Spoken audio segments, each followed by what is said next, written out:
అసలు ఇంతకీ మామిడికాయల డ్రామా వెనక మాస్టర్ మైండ్ ఎవరిది?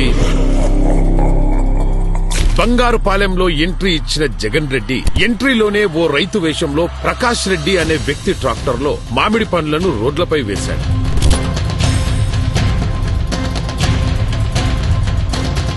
ఆ వెంటనే ప్రభుత్వం కొనకపోతే మేమేం చెయ్యాలి అంటూ ఓ ఎమోషన్ సీన్ ను పండించేందుకు ప్రయత్నించాడు. ఆ ప్రకాష్ రెడ్డి గారు వైసీపీ జిల్లా కార్యదర్శి. అతనికి 25 ఎకరాల మామిడి తోటలున్నాయి. చిత్తూరు జిల్లా వైఎస్ఆర్సీపీ సెక్రటరీ ప్రకాష్ రెడ్డి, ఆయనకి 25 ఎకరాలు మ్యాంగో తోట ఉంది. జగన్ ఎంట్రీ ఇవ్వక ముందే ప్రభుత్వం ఇచ్చిన రాయితీతో పంటను మొత్తం 12 రూపాయలకు కిలో అమ్మేశాడు. 25 ఎకరాలు మ్యాంగో తోట యజమాని మేము 12 రూపాయలు పెడితే అమ్మేశాడు. 4-5 ట్రాక్టర్లే ఆ తోటలో పెట్టు. అయితే జగన్ వచ్చే సమయానికి 5 ట్రాక్టర్లతో మామిడికాయలను సిద్ధం చేసుకున్నాడు. ఎప్పుడైతే జగన్మోహన్ రెడ్డి కారు తోట ముందుకు వచ్చిందో పురుగుల్లాగా 5 ట్రాక్టర్లు వచ్చాయి.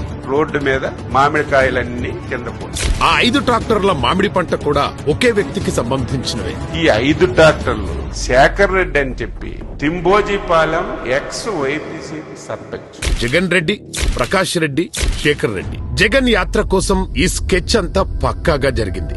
ముందుకెళ్లిన కారు వెనక్కి రావడం, డైవర్షన్ లో పక్కకెళ్ళడం, డ్రోన్, సీసీ కెమెరాల వల్ల జగన్ నాటకం అందరికీ తెలిసిపోయింది. ముందు డ్రోన్స్ పెట్టాం, సర్వేలెన్స్ కెమెరాస్ పెట్టాం, మళ్ళీ ఎదురుదాడి చేస్తారు. ఏదో మేము తప్పు మాట్లాడకుండా వాస్తవాలు. ప్రజలకు మాత్రం జగన్ పర్యటన వల్ల తెలుగుదేశంలో ప్రజల కోసం చేసిందేంటో తెలిసిపోయింది. జగన్ రాజకీయాలు ఆంధ్ర రాష్ట్రానికి హానికరం.